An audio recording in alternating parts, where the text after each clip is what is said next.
we have Kamala Harris right now. She's locked up the delegates. She's ready to go. But there's not going to be a convention, or the convention will not be consequential. It's supposed to happen basically in a Zoom call.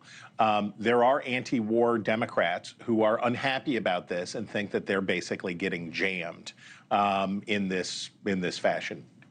Are you concerned about that? Are you okay with the way that this nomination process is going? Well, the nomination process has been fair and transparent and open, right? Anybody at any time can step up and seek that nomination. Nothing is preventing anybody from doing so. So, my credit to Vice President Harris for creating the support, right? Reaching out to folks, building the coalition very quickly, gathering the endorsements, gathering the support. I decided to support her as well shortly after President Biden made the decision to step down. So that's what you do. If you're running for an office, you actually reach out, you build the coalition, you create it. That's exactly what she has done in the last week.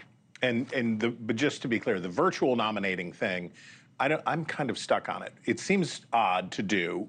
Are you comfortable with it? Is this okay? Should it go to the convention, or are you okay with doing it sort of on the Zoom? Well, I wanted to make sure that we actually had the opportunity to have the conversation. When President Biden was running, we wanted to make sure that we addressed the concerns of the American people, that we addressed our own concerns about the candidacy, which we did. And it was President Biden's decision always to decide what was best for the country and best for him and his family, and he made the decision to step aside.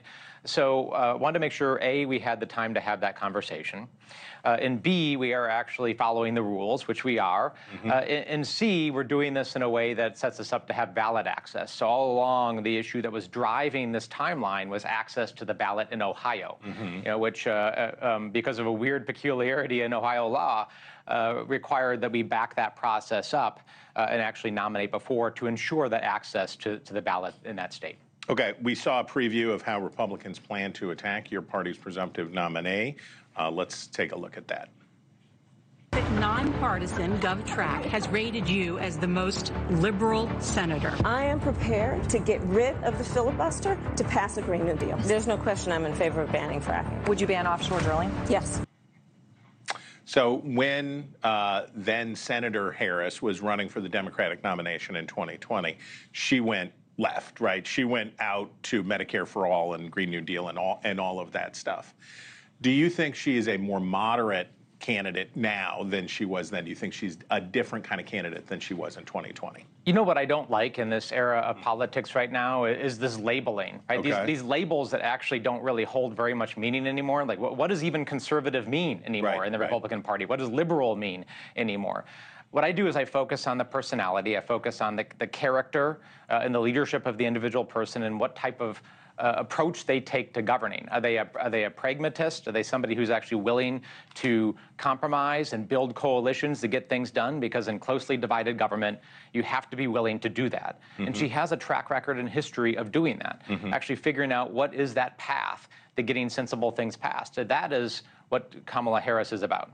The message that Democrats need to take to persuadable voters in the suburbs particularly, right, is not a bold progressive argument. It's one that you say is pragmatic, is problem-solving oriented. One of the ways that the party can make a down payment on that is with a running mate and a choice of a candidate that says, we're cool with you guys, we're okay with you guys. Who do you want to see the vice president chooses her running mate?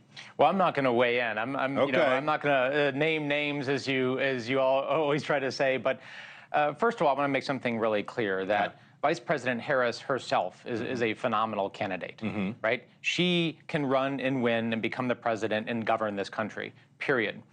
I do want to see someone who can bring, the full picture to this ticket, right? Somebody that shows that we are a broad tent, that the Democratic Party is not a lockstep party, that we represent, the full swath of American society. And there's no doubt in my mind that Vice President Harris will select somebody that does that. And, in fact, she herself said this past week that she wants somebody to be a governing partner, right? Somebody that she can trust and rely on to do that. And that's the process that she's going through right now. Thanks for watching.